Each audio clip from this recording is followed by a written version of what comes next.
and I quote, "I'll be there in a minute. Give me a second." Time is relative, folks. Time is relative. Yes. So, hey, cheers to everybody in the chat. They're a division rival. I don't care how many wins they get. Screw them. That wasn't the take I was expecting to hear. I want to gush over watching live Chris Tanev. I think that we completely underestimate the skill it takes to play defense. One highlight or several highlights does not a Calder trophy make. I'm stepping in here. I'm going to be the crotchety old man here. They need to learn patience. They need to understand the tension, everything, and the drama. How dare! Look at this. How is McDavid not getting a penalty? You guys need to calm down with this, okay? You guys need to calm down with it. Well, hello and welcome to the Shifts and Pucks podcast. Of course, you can follow us on Twitter at Shifts and Pucks, Facebook.com Shifts and Pucks, YouTube.com Shifts and Pucks, Twitch.com Shifts and Pucks. Subscribe wherever you get your audio, as well as on the Area 51 Sports Network. 7 losses in a row for the Calgary Flames. They lose 3-1 to the Boston Bruins, who have yet to lose at home. 12-2 to start the year. We'll save that for another conversation. We're going to focus on the Flames. We've got a lot to talk about when it comes to the Calgary Flames, where I think a lot of fans were not expecting a 7 loss in a row at any point of this season. But here, alas, this is where we are at. And there's fans scratching their heads. We're going to try to unscratch your head, or maybe scratch your head a little bit more. But we're going to try to clarify what's going on here as Dan from Fireside Chat is scratching his head. Dan, hello. How are you? Good. Thanks for having me on again, guys. Well, thanks for coming on. And I don't know this other person. It's been, I think, at least a month and a half since we have podcasted together. I was going to actually jump in there and do the intro for you, but then I realized that's not my role when you're on. Oh. Oh, right, Sean. You were going to interrupt me and just do it? Well, I've been hosting for a little bit here, so. Oh, did you? Oh, you were assuming you were. Oh, we never really clarified who was hosting.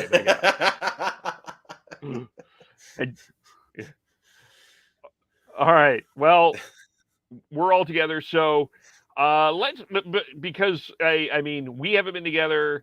We'll kind of let's maybe before I want to get a few things out of the way before we get into the conversation here, and just actually I'm going to start with I'll start with these two things, and then we'll kind of get into our schedule.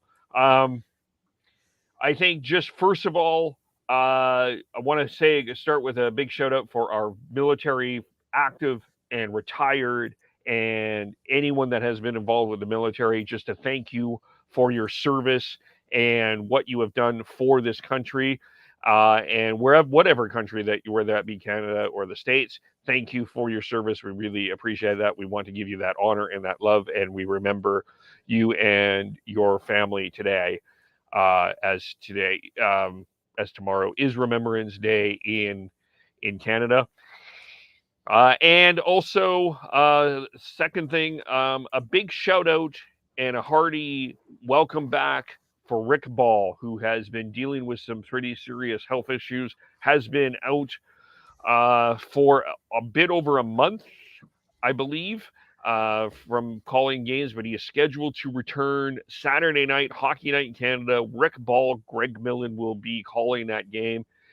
John Bartley did a great job. Hunter Ryan Singh did a great job, but it's great because it's going to be great to hear Rick Ball back. Glad he is healthy enough to do this role. And by the way, this is a Calgary-Vancouver connection because Rick Ball did do play-by-play in Vancouver as well. So it'll be great to hear Rick Ball. One of the better voices in play-by-play, just overall, no matter where you're looking at. So, and a really good human being. So congratulations. Welcome back, Rick Ball. Yeah, it'll be nice to hear his voice again. Just for our schedule, we will be focusing on the Vancouver Canucks. We will be doing that on Sunday. We will be gathering together after the Canucks play Devon's Toronto Maple Leafs. We are expecting. I think we're going to get Devon at some point. I believe he's going to be running in. That's the Devon way. And then before the Canucks play the same Boston Bruins on Sunday, we're going to try to figure out what on earth is going on in Vancouver right now. That's another place where a lot of head scratches going on a number of different levels. We'll deal with that there. Okay. Let's get into tonight and this road trip. This road trip was sort of the expected on many levels to cure all ails. Instead, it kind of added some ails in terms of a literal physical injury to Jonathan Huberdeau, who either has an upper or lower body or both injury. But he's unable to play. Chris Tanev went on the road trip, did not end up playing. And of course, you had those two. You had the call up of Michael Stone on injured reserve, so you end up with Nick DeSimone and Dennis Gilbert playing a bit. Last two, Gilbert playing against New Jersey and Boston, and Connor Mackey, interestingly enough, and maybe a part of a future where one of the areas we're going to get into tonight was a healthy scratch tonight against Boston. And was he a healthy scratch against New Jersey as well? I believe he was. Mackey, did he play against New Jersey? No, I believe he played the New Jersey game. Okay, yes, he did. Okay. Okay. So I know he was in against the Islanders, but I have to double check. Yeah. So I don't know if do we have any thoughts on this game specifically? Anyone want to talk about? I thought it was, I guess for me, I thought the effort was there. And a lot of opportunities, a lot of chances missed, went by the wayside. Power play, I think, is looking a little passive overall. They're moving the puck around. They're not getting it. Don't have someone that's able to get to that front of the net or create some havoc. So I think it's a pretty plain power play, quite frankly. I thought Dan Vladar showed pretty well against his former team. But I'm going to quote, and Kevin, what stings the most? Go ahead. What stings the most is these guys are playing good hockey. Like, these are not bad games. To me, they've had two bad games. They had a bad game against Buffalo. They had a bad game against Nashville. Otherwise, are they playing the best hockey they could? No. Like you said, there's some issues. I thought 5-on-5, they look great tonight. But the Calgary Flames are playing. I think what's frustrating is they're snake bit when they're playing well. Have they strung together 60 minutes? No, but I'd say they're playing, a good 40 in any game. This was as close to a 60-minute effort as they had on this road trip tonight, I would say. I thought it was a better effort tonight than the Islanders and Jersey overall. The biggest issue I have with that is they were too much on the perimeter when they were in the offensive zone. They weren't creating enough havoc in front of the net. If you when I watch the games and then I compare them, I like to go on Natural Stat Trick and look at the heat maps, because I feel like that gives you a good idea of how teams are doing offensively, and there's nothing around the net for the Flames tonight. So I think that and that Sean, would be the that's biggest also critique credit to the Boston defense. Yeah, it is, but in terms of the Flames, like that, if they're going to get out of this funk and start winning games and be the Flames that we thought they'd be going into this season, they need to get past that. They need to be better than the defense that they're playing against, even if that defense is good. Yeah, I would agree with that, Sean. I think that you have to, and I think that there's some players that I think that we were expecting to get to the front of the net a little bit more and have not. And I want to start with Will, tweeter, and great human. So I'm not picking on him in any way. I'm just going to use his tweet as a gamut to our conversation. He tweeted this at the end of the game. Love someone as much as Daryl loves sending the worst line on the ice when the game is on the line. And of course, being that worst line on the ice is the combination there sort of Trevor Lewis, Milan Lucic, and Brett Ritchie.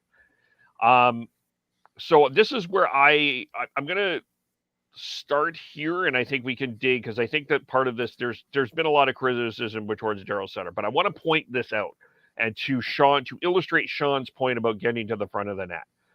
And I tweeted this so you can see this. Trevor Lewis and Brett Ritchie have more goals than Dylan Dubé and Blake Coleman. Trevor Both Lewis, those guys are in the top 10 for points. Yep. And Trevor Lewis has more shots on goal than Andrew Mangiapane, Blake Coleman, and Dylan Dubé, who, by the way, at one points in this year, Dubé was playing with Kadri and Mangiapane. So there was a high expectation of Dylan Dubé coming into the year. There was and one of the guys that is supposed to get to that front of the net is Andrew Mangiapane. And it's, to me, if you want to, from my perspective, if you want to criticize Daryl on his line deployment, go for it.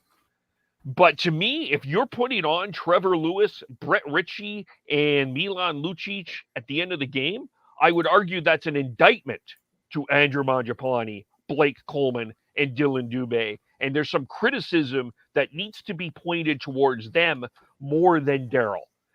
At this, not more than Daryl, but as much as Daryl Sutter at this particular point. For Daryl to have to rely on these on those three when you have other goals offensive players on your lineup, that's a problem to me. And that problem isn't necessarily Daryl. That's a player problem to me. I think it is. It's one of those. I'll go back to the great John Tortorella when he talked about David Booth back in the day on the Canucks. David Booth was the best player on the ice for the Canucks. That's great for David Booth. That's not good for the Vancouver Canucks. And that's kind of where the Flames are at right now. It's like you've got players like Trevor Lewis and Milan Lucic playing their roles well, and creating and doing that well. But that's good for them. But if they're outplaying players like Dylan Dubé and Andrew Mangiapane, that's not good for the Flames. No. And, I think to the credit of guys like Ritchie, guys like Lewis, thank goodness they're coming through, because part of the criticism I've had of this team for years was the depth guys were doing nothing. Like, this team was often very heavily weighted towards the top six and depth that would never contribute to anything. So I would say, thank goodness that, Ritchie, thank goodness that Lewis, thank goodness that those guys are stepping up and getting points when this team needs somebody to do something if that top line isn't. Yeah. Just looking at Mangiapane's numbers, he hasn't scored a goal. He got an assist tonight. He got an assist against Pittsburgh. He has 2 points in 9 games. This was a guy that started with he went last year. He started like gangbusters. I think it was literally only 2 of his first 17 games or something like that he didn't get. I'll look that up. But he was on such a roll last year. He was able to score on the road. We were pitching him for 40 goals, and this is a guy that. And heck, we were talking about putting him with Elias Lindholm and Jonathan Huberdeau, and he hasn't come through yet. And I like from what I'm watching from Andrew Mangiapane here is I'm not seeing a guy that's trying to take the puck to the net. I think this is a guy that's trying to be a little bit too fancy and not being. I think he needs to be more Matthew Tkachuk. I think he needs to get himself in front of the net, and he has the ability to do it. But he needs to get himself in front of the net. He needs to start getting some greasy goals. He's trying to be too cute. Dylan Dubé is also trying to be too cute. Backlund passes him the puck in the third. Dubé just knocks it wide of Allmark. I mean, yeah, a little bit of bad luck, but he's trying to be too cute. Both of those guys are trying to be too cute with the puck right now. And you just get to the front of the net, start crashing the goalie, and something will go in. But I feel like it's all-star Andrew and dandy Dylan right now, as opposed to crash the net, which Ritchie, Lewis, and Lucic, no matter God, you can criticize that all you want. They're taking the puck to the net. Richie and Zadorov have more goals than Mangiapane right now. Yeah. Yeah, Mangiapane went last year. By this time, he had only 4 games where he didn't have a point. He's got like 8 now. Yeah. Like he has 4 games where he has. But a I mean, point. Go ahead. But at the same time, he's not the only one struggling. No.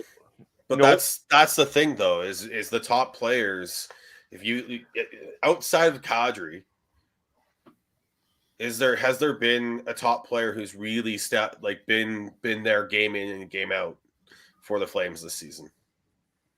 I would say Tyler Toffoli. And while he hasn't been on the score sheet, I think Toffoli's been doing a lot of the right things. Okay. But even then, it's like you've got him, and that's 2 players, and the biggest question mark I had with the Flames going into this season was they lost 2/3 of that. Was arguably, if not arguably, because they were the best line in hockey last year, and they were going to need their depth players to step up and play and produce, and while the depth guys have, like the Lucic, the Richies, and such have that the secondary players have not. The Mangiapanes, the Dubés have not been able to step up and be offensive players for the Flames when they need them to be. No. Can I ask you guys a question? Absolutely. We're 70 games in. Is the sky falling? And if not, when do we worry?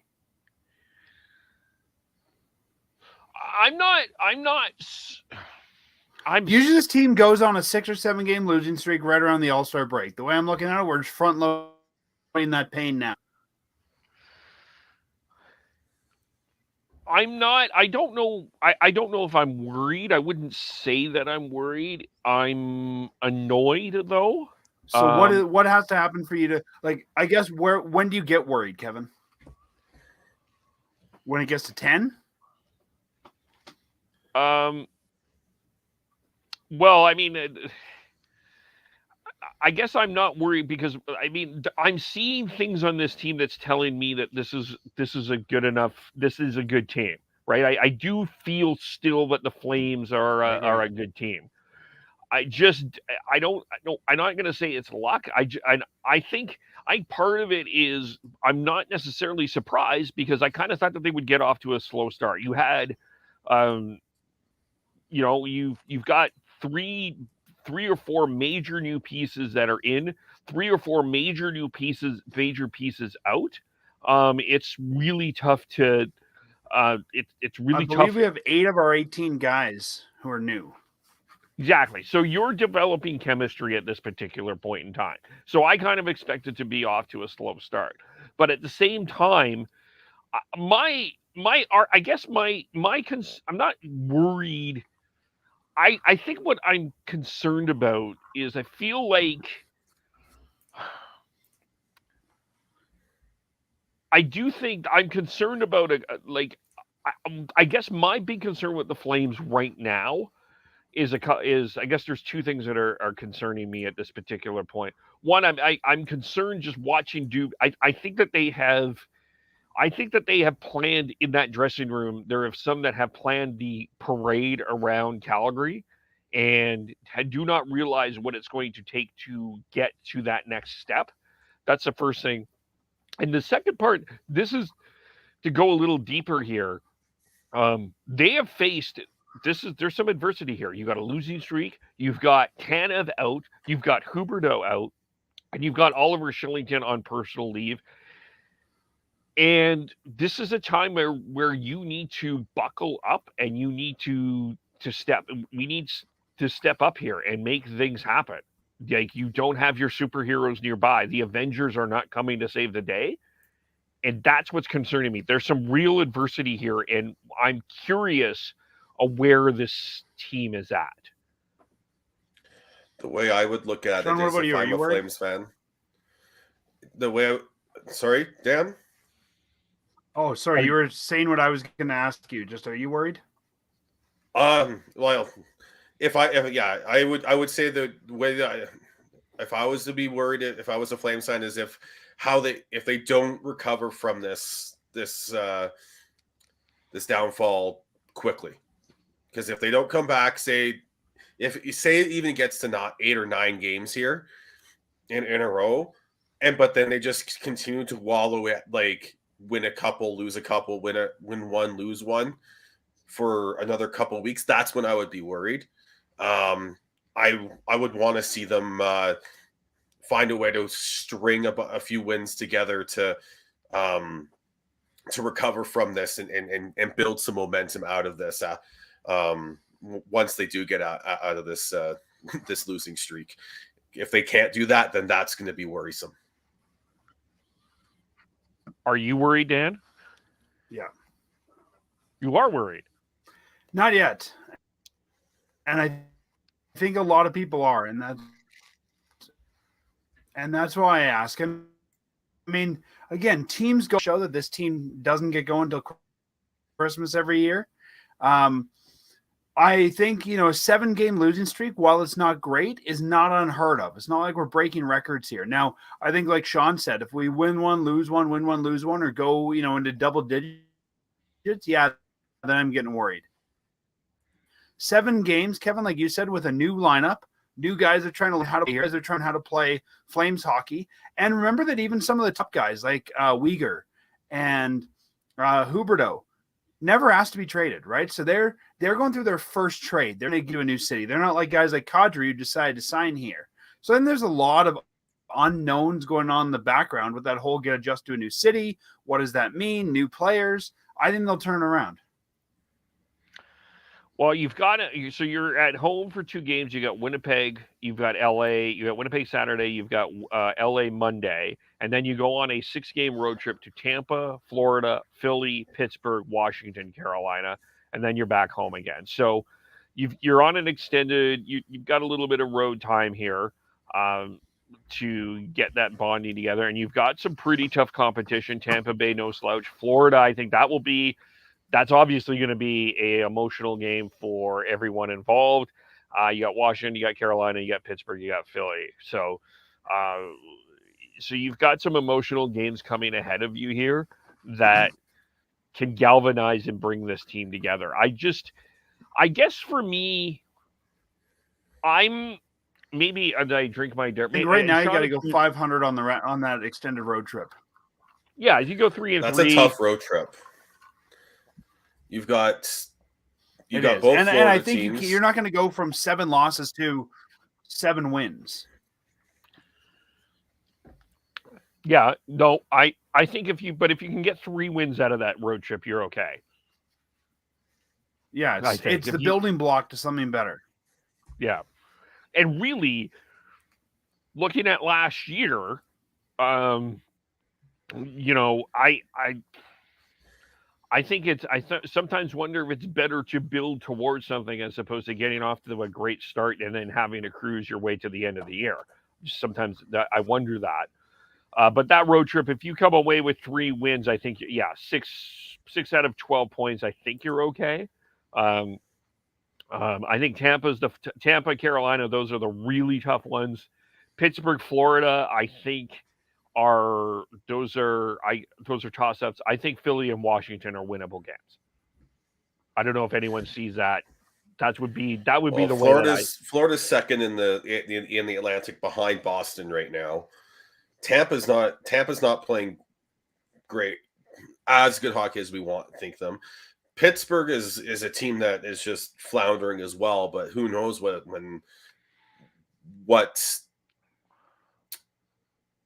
they're going to be at when the Flames get there. So yeah, that's a tough. And then Carolina is a wagon, as the kids say these days. For youth. So is that what the kids that's say? a very tough road trip. Yeah. I guess where I'm kind of, and you know what? I guess for me, if we're going to have these struggles, sorry, Kevin, if we're going to have, go ahead.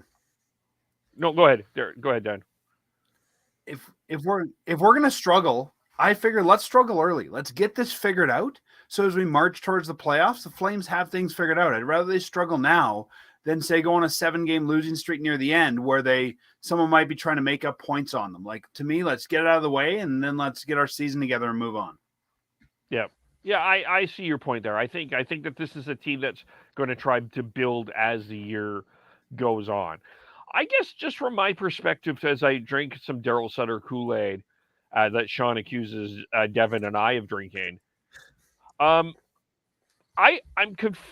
What flavor is kind of it's orange, but I'm kind of confused about the. I'm not confused. Maybe I am. I don't know. I don't know how I'm feeling about all of a sudden this turn on Daryl Sutter. He's been known to play 4 lines. That's just been a Daryl Sutter coaching style. He plays 4 lines. He's not. I think he's trying to make do with what he has at this particular point.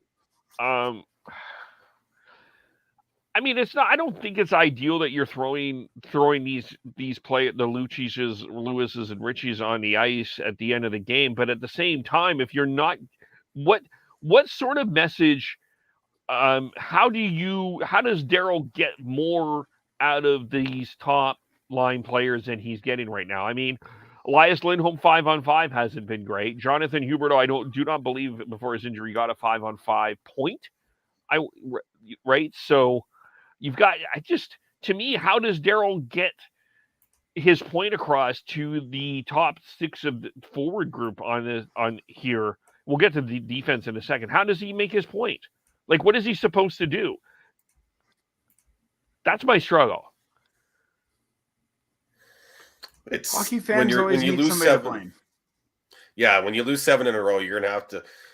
Someone needs to be taking the brunt of the blame, and it's.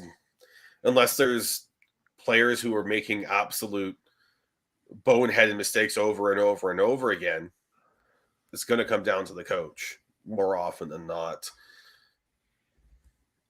So, and Sean, I think that's the thing. Nobody on this team's making really dumb moves. They aren't playing.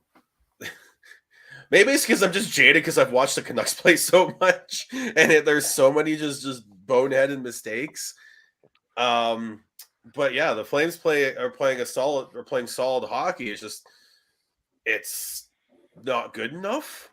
It hasn't been good enough in these games, and that's in actual fact that might be even more worrisome than just making stupid mistakes.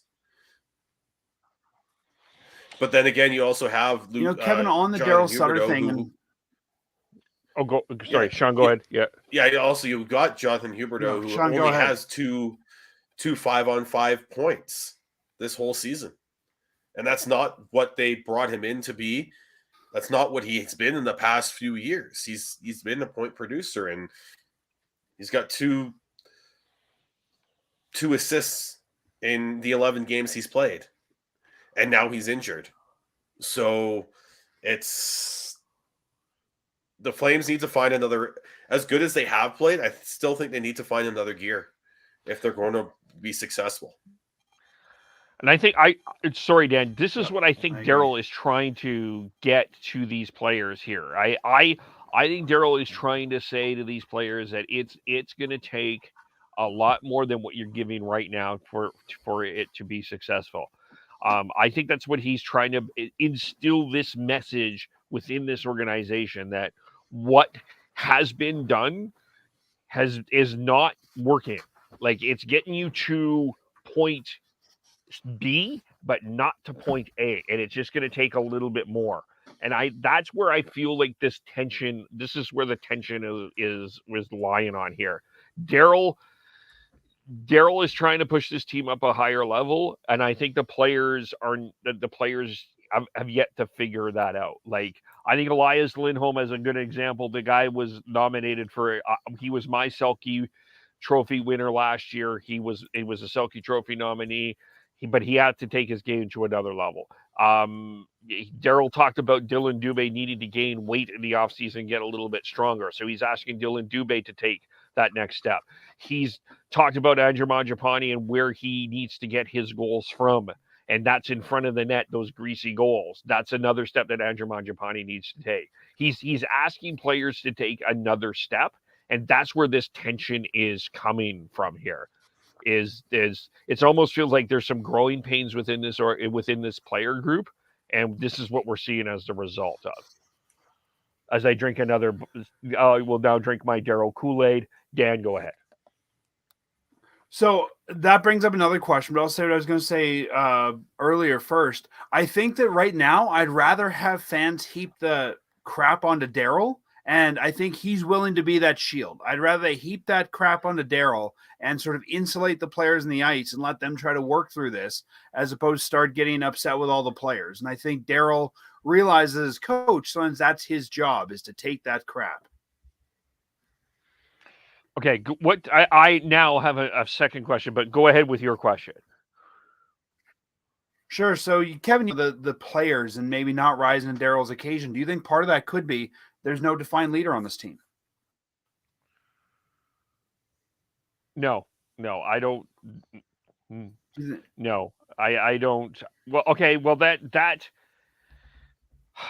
leads to. I would say for me, I would say no, but yes. I think you need one. I don't think you need a defined leader, like a defined singular leader, but you need, if it's not one, you need two or three to step up and say, this isn't good enough. We need to take the next step. And again, we talked about. And I think Sean, there. I mean, the guys that were in the A's are not the ones stepping up. Yeah.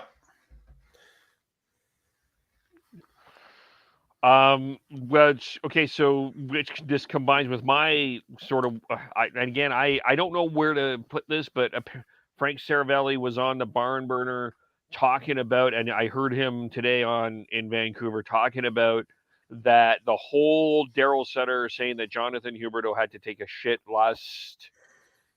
a couple weeks ago didn't Best go Daryl over line well. ever. That's one of the, yeah. I mean, I think everyone kind of chuckled about that, but apparently, according to Frank Saravelli, and I'm not in the dressing room, it didn't go over well with the players, and because from Saravelli's perspective, he's felt like he was downplaying a potential injury for Huberdeau, and now Huberdeau is injured.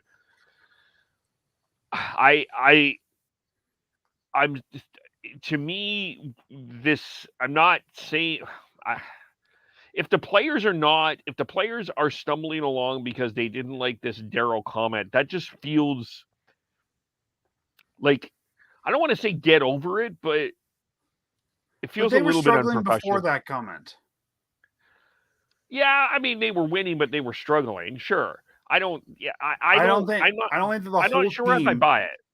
Just stop playing because Daryl said that he was taking a shit.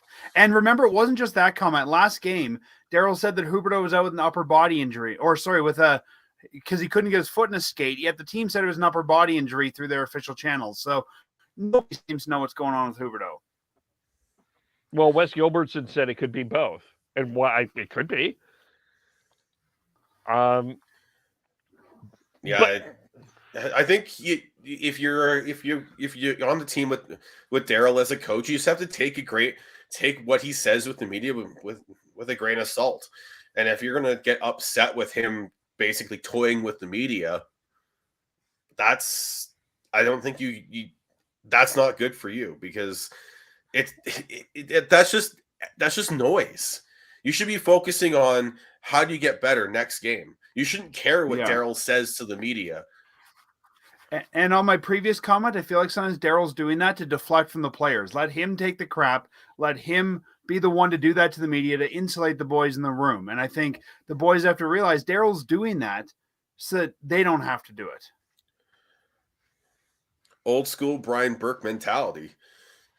Exactly. Sedin's isn't Swedish for punch me in the head. Like it literally is. Yeah, it is a deflection technique for sure. Yeah. Yeah. And I think the media here in Calgary knows that too. The media understands what Daryl's doing. I think it's often the fans that, don't really get that and blow this out of proportion. Yeah, I that's sort of where I'm kind of at. So just for me, I guess just in terms of the Daryl part of this, I get the criticism, but I think that more of this has to be put on the players. Let's pop to the defense here because to And build just this. before we get there, just for the Sarah Valley thing, I mean, I don't know if you guys are pro wrestling fans. How do we know the boys aren't working Sarah Valley? I mean, that's the term they use in wrestling, right? If it's all a work. For all we know, the boys are working Frank and trying to get him again wound up so that they're talking about something else rather than the players. Hey, let's tell Frank we all hated this. They'll talk about Daryl. No one's going to focus on the struggles. Yeah, there is a show to it for sure. Yeah, There is some kayfabe bullshit Exactly. going on with how Daryl acts and how team For players and coaches and management handle the media, and you always have to take that with a grain of salt. Exactly. Like you said, it's a show. yeah. There may be a future conversation about insiders in a future show. I'm not discrediting any of this, but I think sometimes, anyway, yeah, sometimes it's a little I think sometimes it's a little too TMZ for my liking at times these days. Anyway, let's hop to the defense. I think it's fair to say that Mackenzie Weegar has struggled for a couple of reasons. One, he's on a new team. Two, he's played two different positions on the team. Three, he's also played, I think now he's played with three different partners because tonight he was paired at times with Dennis Gilbert. He's been paired with Nikita Zadorov. I believe he's been paired with Tanev, and I believe he's been paired with Connor Mackey. The Hard pairing to that adjust to a team when you don't know who you're playing with. yeah, well, the pairing that concerns me is Rasmus Anderson and Noah Hannafin. I think Dan, you talked about you expected a bigger year from Rasmus or Noah from one of them. I think Noah. I think one of them. And there have been times that I've seen the last little bit that they've looked completely lost and disjointed again. And they were disjointed. They were certainly disjointed against the Edmonton Oilers. It's very clear without Chris Tanev, this defense does not look the same. That part, just the play of Anderson and Hannafin in general, I think if they were playing a little bit better, this would help Mackenzie Weegar adjust. But I feel like their struggles are forcing Mackenzie Weegar to do. I think he's trying to do too much to cover up for a bunch of a multitude of sins, and not being. He's thinking where as opposed to being allowed to play hockey because he's seeing Anderson and Hannafin struggle. And I'm gonna say something else after this that's gonna be generally kind of controversial in Flames community, but I'll just let's go here and unpack this part of it. Well, I don't think Uyghur's played that bad anyways. I think I think the expectations were a little bit high for him coming in, but you look at him, he's in 13 games, he's only been on for 5 goals against 5-on-5. And the only, in terms of defensemen that have played that's the best in terms of defensemen that's played as many games as he has and the minutes that he has. As opposed to, you look at, as Kevin, you said, the play of Rasmus Anderson and Noah Hannafin, where they've been on the ice for 10 goals against 5-on-5 and are a negative in terms of the goals for, goals against stat on 5-on-5. They've been on for 6 goals for and 10 against. Like, it's just if you're, I look at while Uyghur's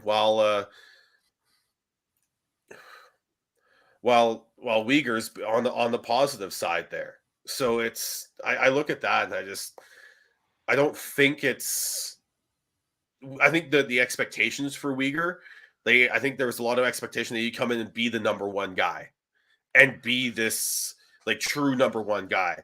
And when I looked at this blue line beginning before the season started, it reminded me so much of the Canucks blue line when they were winning President's trophies and going to the Cup final. They never really had a true number one defenseman. They had a bunch of really good twos. And that's kind of where I feel like the Flames are at now with Uyghur and Anderson and Hannafin and Tanev. You got good 2s and 3s there, you don't have a true number one. Uyghur's playing closest to what that is, but he just, I think the expectations were a bit overblown for him, but he's still playing well, while Hanifin and Anderson are struggling and not being able to keep the puck out of their own net. Well, and I think I think we had this discussion in the offseason while everyone was thinking that this Flames defense with Mackenzie Weegar was elite. We weren't there. We said it was solid. We did not believe it was elite. Correct me if I'm wrong. Yeah, I think it was we battled over terminology, but yeah, that's the general sentiment. Yes. Dan, thoughts? Anderson right now has got 10 points. He's, I think, second on the team in points. So I would say, maybe he's not doing his job defensively, but for a team that's struggling to find points, he's stepping up. He's doing something. I don't think Noah Hanifin is an offensive defenseman. I think he's really, his best work is as a defensive defenseman. And I think he has some work to do there. But I agree with Sean. I don't think Mackenzie Weegar was coming in here to be a true number one. And I think the Flames had a great 4. I think with Shillington, they had a very good 5. And then you had Zadorov and Stone and a bunch of guys 6. I thought it was probably one of the better D cores in the Pacific Division. It was, I think, 6 guys or 7 guys, if you had Stone to that, who are NHL defensemen. It wasn't 5 in the spare, or 4 in the Zamboni guy and the coach's son or something like that. Like it was an NHL quality D. And I haven't looked at the minutes in the last couple games, but with Tanev out, I'm also wondering, are Anderson and Hanifin playing more, or is Darryl expecting more out of them? And are we getting them tired out, and that's why they're not playing well? When I look at this, I would actually put Weegar and Tanev as the first pair, Hanifin and Anderson as the second pair. And I think that's a little bit where the Flames went off the rails last year, was making Anderson, Hanifin the number one pair. And I think we're forced to use them that way again.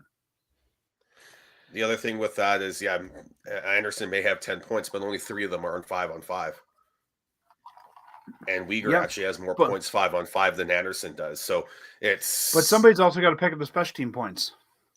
True, but when I'm evaluating defense, I'm looking more 5-on-5 than I am looking on the power, like with special team points. Because if you're on the number one power play unit, you're going to put up points. So yeah, and I'm not. I think just as a pair for me, Anderson and Hanifin, that's where I'm concerned about, because I think they need to be more connected together than not. And I think the other, and now I don't think we have much choice. I think they've got to stay as a pair until Tanev comes back. Yeah. I mean, what are you going to do? Anderson and Weegar, Hanifin and Zadorov? Like, you've got to keep those guys there. The Anderson-Hanifin pair, Anderson played 26 minutes and Hanifin played 24 tonight. You said DeSimone played 13, Dennis Gilbert played 9, Weegar played 20. So I think everybody's probably playing more than we want them to be. I mean, if DeSimone's playing 13 minutes, I think maybe we're all just tiring out our D-men. Yeah. I haven't minded what I've seen from Dennis Gilbert. I think he's been okay. Zadorov, don't think he's a top 4, but he's and I don't think the Flames expect him to be a top 4 either, Kevin. They've thrust him in there because he's the best they've got. Yeah. Right? They expected. I think if they were looking at their depth chart, I think Shillington would be above him. I think Tanev would be above him. Like they've got such a hole. He's got to be 4. Yeah. Yeah. Well, I think Shillington and Zadorov would be battling out for who would be quote unquote the number 5 there. But yeah, you'd have Tanev ahead of him for sure. But when you're missing Tanev and now Michael Stone and whatever all of Shillington's going through, it's the depth of this blue line is being tested. And because they're also dealing with cap issues, they can't even call up their best call-up option right now Yep. in Nick Milosh. Well, and I'll say this, and I think that there's going to be some Flame fans that are going to roll their eyes at this, but I truly think that they miss Eric Branson. You're not paying him what Columbus paid him. That's not what I'm saying. But Eric Branson was a strong penalty killer with Chris Tanev last year. He seemed to be that one of the guys in that dressing room that when things were lower, he demanded a higher level from the team. You could complain about his foot speed. You could complain about a number of different things that Eric Branson brings to the table. They do seem to miss what they're missing a lot of what the positive qualities of Eric Branson they are missing as well. So I do think that is a more significant loss in Calgary than people want to admit to. I'll agree with that in some ways, but I think you've also seen Michael Stone when he's been in the lineup look really good too. So I think, while one guy went out, they gained something from another guy. Yeah, that's fair, but I don't think that Michael Stone brings everything that Eric Branson brings. Stone, it's a different quality. He has the Al McInnes type of shot that it goes to the net, somewhere around the net. And he's willing to put in 1,000% effort. I'll give it absolutely, but just I don't think he's the same quality penalty killer that Eric Branson was last year. But I mean, he's not. But I think that he's not the same quality penalty killer. Yeah, Branson knew his role, played it well, and then and he also he was a good locker room guy. He was the defense version of Milan Lucic for this team. And they don't necessarily have that, or haven't had someone step up and be that for them this year just yet. And I think Tanev might be that guy, but I think he's very much, from what I've seen and heard, more like Giordano. He's a bit more of the understated leader. Tanev is quiet. He'll work with players. He'll talk with them out, but he's not that. Yeah, he's not that gregarious, just brute of a personality. Yeah. And then the other part of this equation is Connor Mackey, and Connor Mackey was a healthy scratch, and I think and he was a healthy scratch in the last game with New Jersey as well. So 2 straight games. Yeah, I looked that up as well. Yeah, so 2 straight games you're playing Dennis Gilbert over Connor Mackey. Dennis Gilbert, the call up. Daryl has challenged Connor a couple times this year, saying when you have your opportunity, you need to take it. And I think that this is the other issue in Cal right now is they were expecting Connor Mackey to be in a different position. I think ideally, with all to be fair, Connor Mackey should be playing. He's playing in Calgary, but he's playing with the Wranglers. That's the ideal place for him. He's not there at this particular point, but so I think that's part of it. Too is they aren't getting Connor Mackey isn't ready yet. I think that's the best way to put it. That was what I said on our show on Sunday when we recorded. I said, I think after this, either DeSimone or Gilbert stays with the team and Mackey gets reassigned to the AHL. Like, he's just not looking like an NHL defenseman yet. So let's send him down. Let's get him some reps. And whether it's DeSimone or Gilbert, I think one of those guys will stay as the number 7 instead. I think Mackey would be fine if they had the full slate of 5 ahead of him with Tanev and had a better. He wasn't that bottom pair wasn't just him and another sort of fringe NHLer. But it's so tough when you're trying to play defense and you're playing with another fringe NHLer at as your pair. So it's and when you get beat by the call up, I mean, you deserve to be NHL. I think it's yes, but I think it's still I think it's a toss up whether who gets sent down once some healthy bodies come back. Yeah, and I think right now Mackey also needs to play to fix whatever's going on in his game. And if you look at how weak the defense is, especially with two of them here, if you look at how weak the defense is on the Calgary Stockton Wrangler Heats, I always call them Stockton still. So the Calgary Wranglers, I think there's a lot of opportunity for Mackey to go play there, and that's what he needs as a young player. Would he clear waivers? Because he does require them. After how crappy he's looked, I don't see who wants him. And he is 26, so it's not like he's. Well, that's it. He's 26. He's kind of at the top of that development curve. I think everybody's got a defenseman like him in their system. That, guy who should be doing better and isn't, and is in the AHL because of it. I don't see who wants Connor Mackey. And he's not a right shot. No. So, yeah.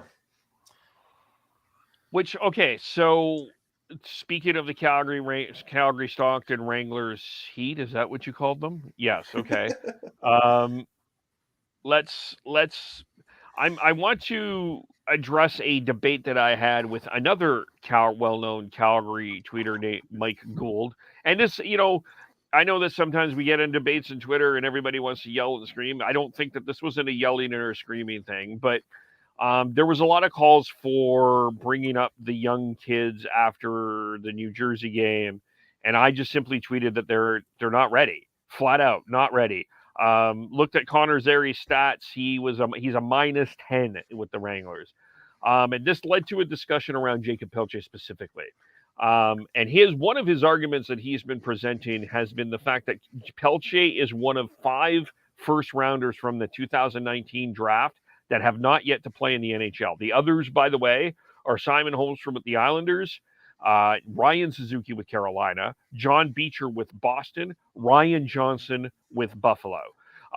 There are, and 3 of them, Suzuki, Beecher, Johnson were picked after Pelche, Holmstrom picked before. Just looking at this 2019 first round draft, this is the draft of Trevor Zegras, Vasily Podkolzin, Cole Caulfield, Spencer Knight, Jack Hughes, Kaapo Kakko. There are 2 others that have played less than 10.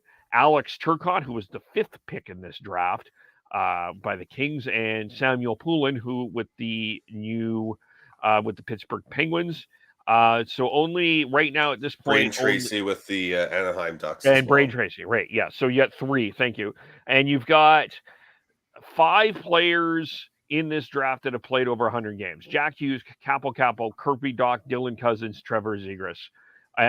6. Tobias Fullenford as well. So you got 6 players that have played over 100 games. His argument has been presented that the fact of the matter is the Flames are not giving their young kids this opportunity to play, and he's using this as an example. Other players are not.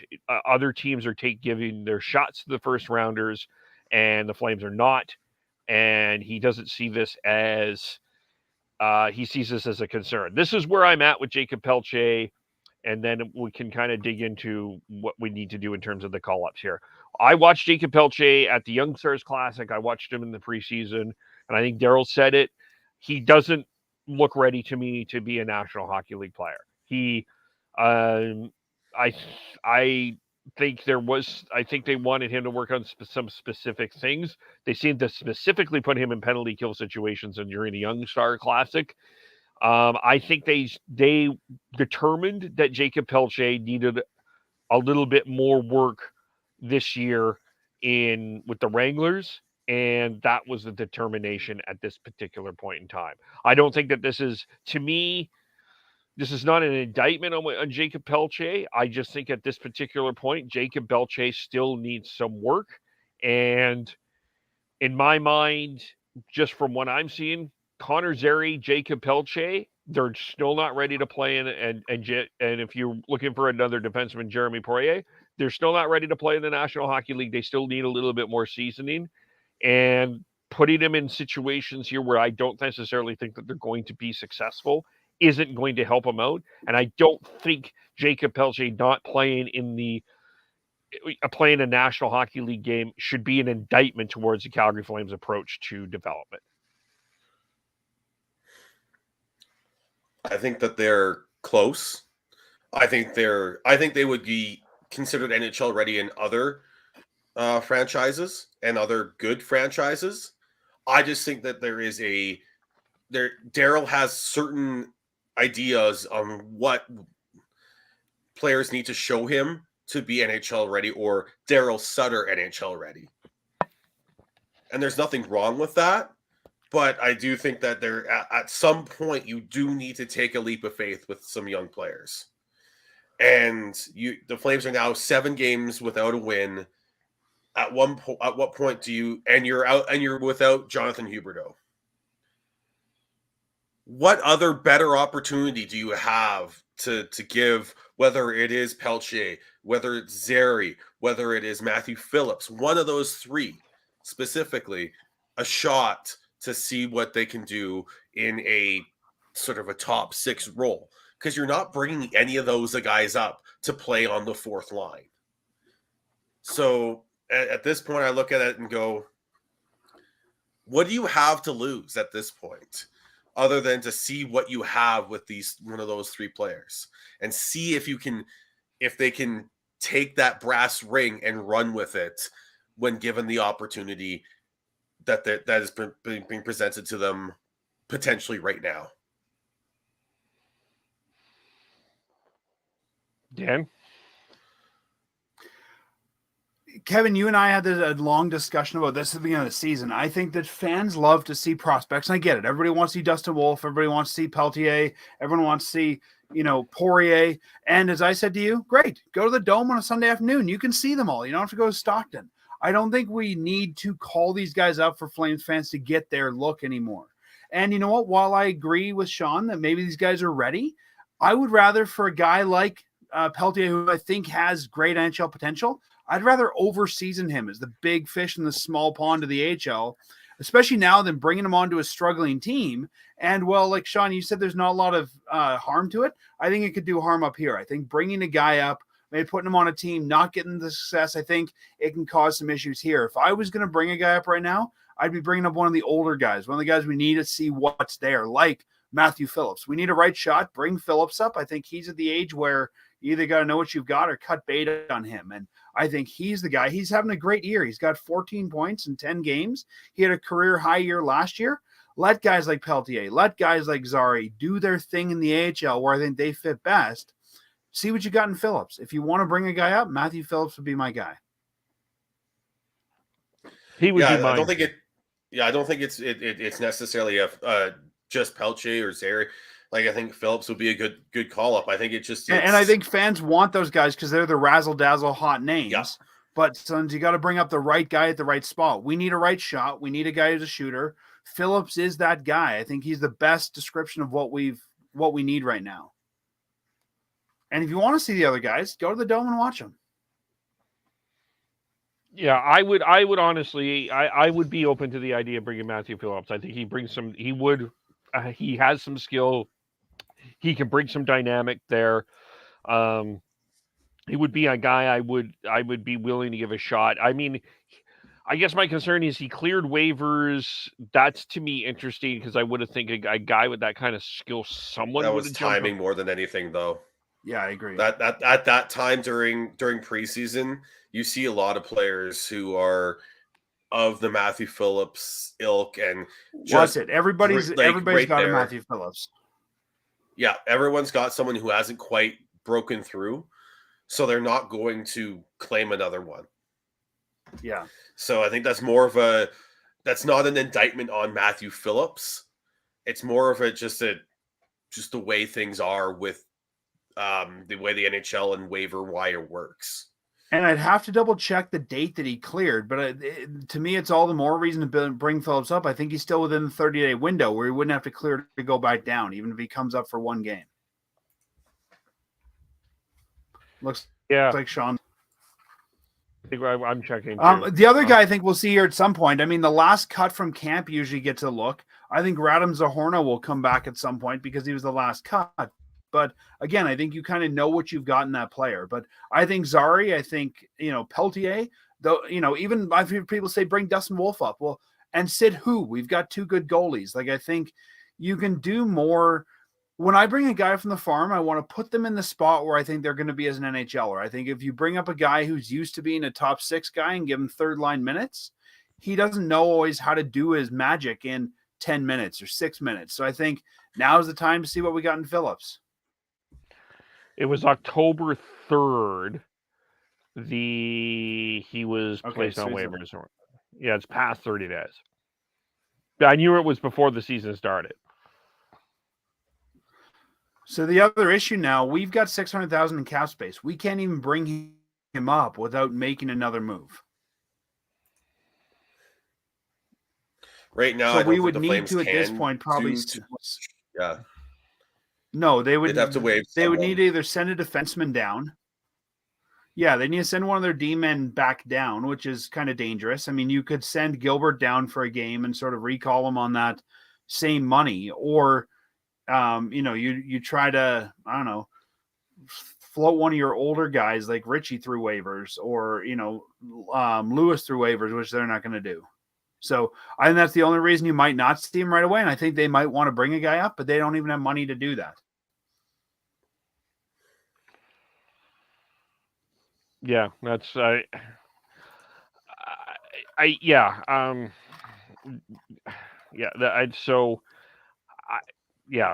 guess, I mean, to me, ideally, this isn't the ideal situation for the Flames, and they just got to work with they have to work with what they have. I mean, there could be, in terms of needing that offensive player, Treliving has said he's looking for a forward. So, I mean, he could be working the phones. I don't know what he has truly right now that he can offer someone.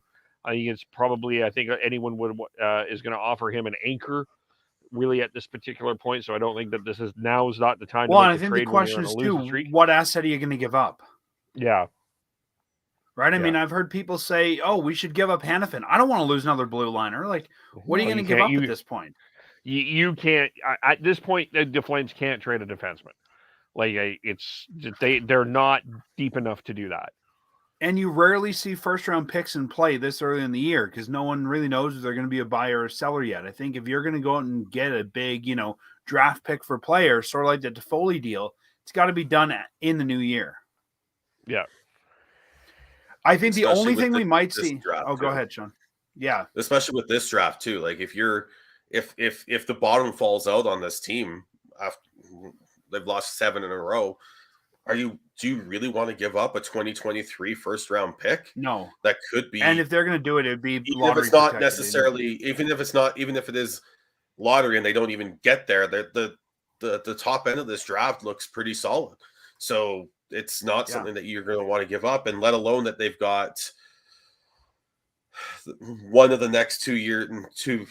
They've got another first round pick locked up in conditions anyways, so that next couple of years too. So. In 2023, they currently have their first, their second, their fourth, their sixth, their seventh. So they're already running short on picks there. So yeah, I mean, you're right. This team, Tree has been known to gamble his picks, and I think this is part of the reason that we're talking about we don't have a lot of prospect depth. I think if we're going to talk about they're in win now mode anyways, right? So that's why you don't necessarily normally have great prospect depth. So if you're going to be moving something out, it's going to have to help with this team now. It's going to have to be one of the top prospects, and Treliving has been very wary on even entertaining those ideas. Yep. Yeah, at this point, I think he obviously wants to have extra players on the road. Now they're going home for a couple games. I think, sorry, Kev. I think if they're going to do something, they will send. Let's just say that they will send Connor Mackey down because he's making $900,000 when they get back to Calgary, and that's how you could bring Phillips up. You'd still have 7 healthy defensemen if you do that, and then bring Phillips up for the 2 home games, and then make a decision who you want to bring on the road with you. That I think is the way you do this. Yeah, that's kind of what I'm thinking. I think they bring Phillips in for the road trip for the homestand here. And really, Because I think you're going to see them carrying less guys in the roster than normal because the call up's easier. Just holler down the hallway. yeah. Matthew! He comes running. Yeah. Yeah. Yeah, Doing his I Forrest would, Gump run from one dressing room to the other. yeah. Yeah. I was running. Yeah. Yeah. I got called up. I got called up. Yeah. Yeah, I don't yeah, that's kind of what I wouldn't be surprised in doing. And it didn't, I mean, to me, it doesn't make sense to bring Matthew Phillips just to Boston for one trip and then have him fly back. I think that just made more sense. So I wouldn't be surprised if we see Matthew Phillips either on Saturday or Monday. Yeah, and I mean, just from a paper transaction perspective, you save $200,000 doing that if you put Mackey down and him up. So I think there's a team that right now is going to be trying to squeeze out every dollar of cap room they can get. So that might be another reason to do it too. And I mean, at some point, like I leave Oliver Shillington alone in terms of the personal issues, but at some point, there's going to have to be a decision in terms of when you put him on LTIR, right? I don't think they're eligible to. Yeah, that's the thing. I don't think he's eligible to do that because of. Tree talked about that. We'll talk about Tree and see if that makes Devin appear. But Tree talked about it at the beginning of the year and said that because it's not an injury, they're not eligible to put him on LTIR. They need to get a special exception from the league because if they could, he'd be on LTIR by now. Because LTIR is week by week, right? So they just put him on. I mean, it's going to take him longer than a week to get here and get up to NHL speed anyways. So he'd be on LTIR until he's ready to make his journey to Calgary. Yeah, okay. Fair. Yeah, fair. But, I mean, yeah, so, yeah, that's what's going on with that. I think the only thing they could probably do at this point, from my reading of the CBA, is they could suspend him. But again, that's got some implications. He doesn't get paid, and I think they want to make sure he's getting paid. So you don't want to suspend him at this point. Yeah. Yeah, no, I don't. Yeah, I don't think you want to make it more. Whatever this is, I think the Flames are doing their best to make this as uncomplicated for him as possible. Exactly. Sorry, Sean, what were you going to say? Oh, well, yeah, two things. With the call up, they are in Winnipeg. The Wranglers are in Winnipeg right now. So, and then their next couple games are going to be down in Bakersfield next weekend. So it's not as easy a call up, but by the time. But you know what? I mean, the Winnipeg team's coming here, bring a guy with them, or even just a flight from Winnipeg to Calgary. If they don't want to spend money, throw the guy on Flair. He'll be here in an hour. Like, I can see from Bakersfield, but, we got time before Bakersfield. We're back on the road before they go to Bakersfield, I think. So, it wouldn't take much to get a guy here from Winnipeg. The Flames have to come home anyways. Call them now, put the guy on the flight. He'll be in Calgary by the time we get here.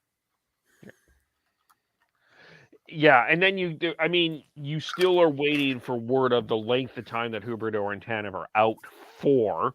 And if it's a walking boot with Huberdeau, it's at least a couple weeks, I'm assuming.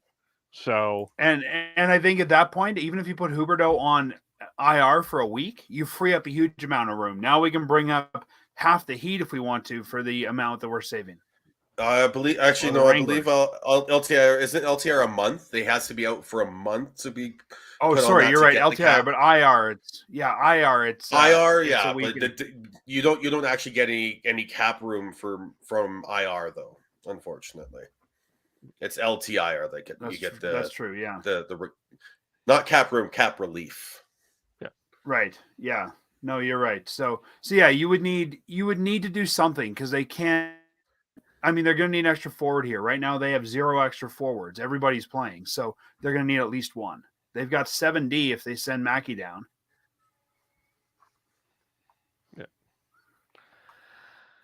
Yeah, well, so I mean, the next few days I think will be interesting in Calgary for sure in terms of getting this winning streak, this losing streak over with.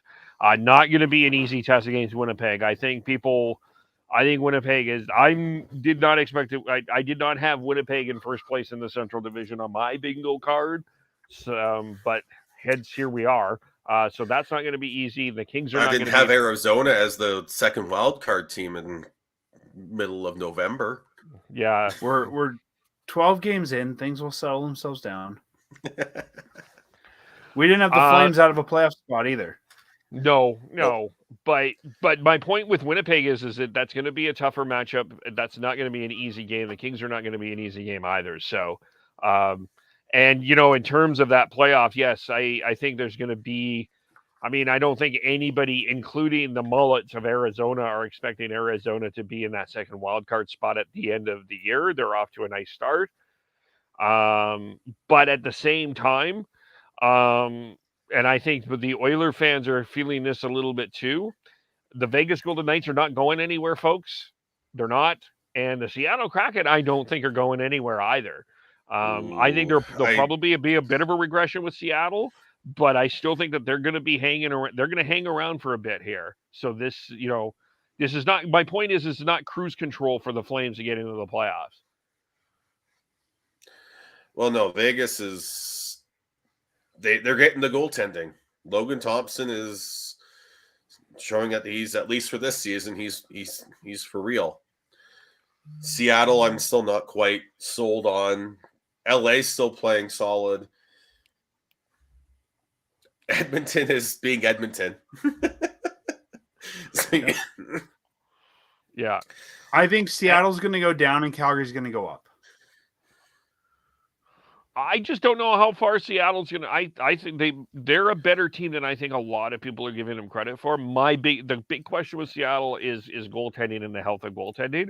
But I really like that forward group. I really like that Brandon Tanev back, Jaden Schwartz back, Oliver Borgstrom has been a good ad. Matty Beniers is in the Calder Trophy conversation. So I don't think that they're that bad up front. The goaltending for me is the question, but I'm a Krakenite, and I believe in the Kraken. Is that what they call their fan base, Krakenites? No, I call myself I'm a Kraken believer. I'm trying to religiousize this. Yeah. Okay, look, Calgary, Stockton, Wrangler, Heat. So it's like the rest of us being in the sea of red, and you're in the sea of black, folks. Yeah. He's a buoy boy. There you go. Yeah. Yeah, but Vegas is not going anywhere, and the Oilers Vegas are has been a team that's built to win since the beginning. They had some goaltending issues last year, but we knew they had to bounce back. And the Oilers they're able to cover their issues because Connor McDavid is able to score goals. So. Mm-hmm. Yeah. My issue in Edmonton, I don't know how their goaltending tandem holds up. I'm not convinced Stuart Skinner is an NHL goaltender. I think he's there just because Smith couldn't pass a physical. I think they want Smith to be the backup. I disagree with you, Dan. I think Stuart Skinner is better than you think. I think Skinner is going to be number one by midseason. No. Skinner's number one. Isn't that what Superintendent Chalmers said as well? Well, every time I see Skinner play, I'm like, Skinner! Well, he's got the Ned Flanders mustache too. I wonder if when somebody comes in his crease, says, "Heidi ho, neighbor." Heidi ho, neighbor. Yeah. I'm higher on Skinner than probably most. I like him. I think the Oilers they play better in front of him than they do Campbell, but that's me. Somebody has to be a fan of his, besides his mom. All right. Anyway, is there anything else we should or can talk about? Can I jump in? And we talked about forwards and defense. I just want to say that I'm glad to see Daryl Sutter having confidence in Dan Vladar. I mean, he said he wants to play him once a week. I think half the time, and Kevin and I have talked about this, he doesn't even know who his backup is. Just Pads McGee at the end of the bench, like the guy who's got pads and sits there. Kid, what's your name? Joe. Hey, Bob, go out there. It's your turn. So the fact he's putting that confidence in Vladar and putting Vladar in against Boston, a big team, I think is showing, okay, we've got confidence in this kid. And And I think that's great to see from Daryl. And for all the talk we had earlier about Daryl wanting veterans and not want to bring up these guys who aren't NHL ready, I think we're seeing a more modern Daryl Sutter in, his confidence is back up. Yeah. Yep. I agree with you. And I guess where I defend Daryl is he's shown, like, if players are willing to put in the effort, he's been able to, he'll give him that shot. Like, it's not like, oh, it's the old man. We're just going to put the old man into the game now and not that youthy guy. I think if he's satisfied, he'll do it. Dylan asked this question, I think fair question. Any regrets on letting Valimaki walk to Arizona for nothing? I think with where we are now and the fact that we've got 2 farm call-ups playing, maybe. But other than that, I think when this Calgary defense is healthy, he was not turning out the way they want him to. And I think he was even struggling at the AHL level. So with a healthy D, no, I don't regret it. With a depleted D, maybe a little bit.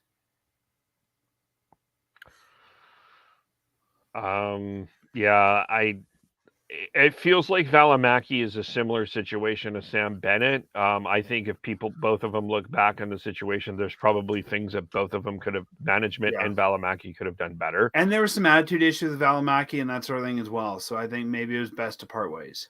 Yeah.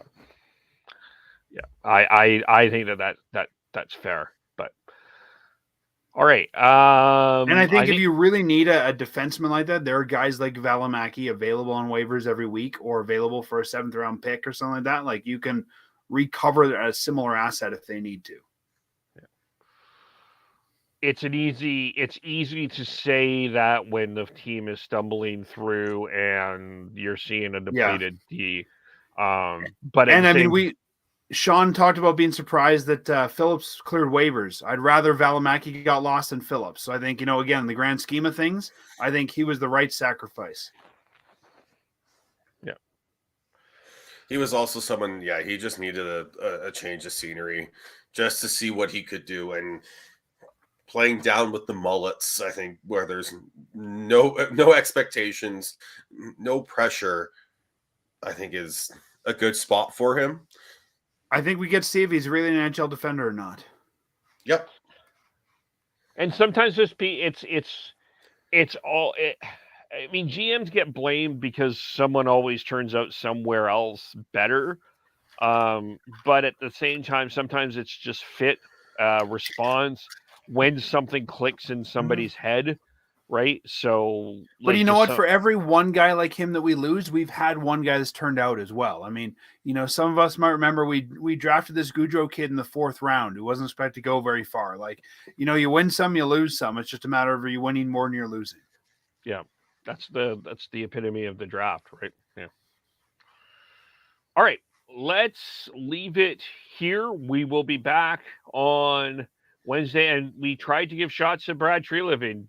Devin did not respond. So, the bat single doesn't work there. And I know it's cold in Calgary, so that might be part of the issue there. But we'll leave it there. But we're back. It's warmed up a little bit.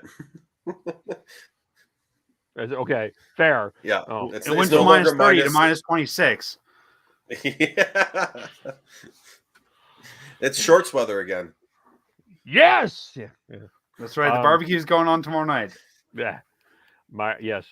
But we're back on Sunday after the Leafs and the Canucks, which one fan base will be irate. I'm sure one fan base will be not. It's battle of two of the three most volatile fan bases in hockey. Yeah. And then ahead of Vancouver and Boston. So we'll dissect the Canucks at that particular point in time. Probably spend a little bit more time on some other issues as well. But Dan, recording again on Sunday with Matt. Yep, recording Sunday night. We'll be talking about a lot of the same issues. We'll be talking about some other things that I want to bring up about the team. I'm going to be probably making the case for Phillips as the call up, and we'll be doing, I would imagine, a little more mathematics. That 4-letter word we shouldn't say on the air, math, to figure out some of the cap and what they can do there. You can find us at firesidechat.ca, on Twitter at Fireside Podcast, or wherever fine podcasts are found, you'll find us there. All right. All right. And Sean, how do we follow you? I am Bearded Connect 03 on Twitter. And Tyler TNOBLE, Devin Gordhouse09. He does most of his best work on Instagram. And Christian Schneids, SCHNEIDZ. And I am KEVOLE. Shifts and Pucks on Facebook, YouTube, Twitter, Twitch. Subscribe wherever you get your audio, as well as on the Area 51 Sports Network. We thank you for watching. We thank you for listening. And we will talk to you all very soon. Bye for now. This is where we wave, I guess.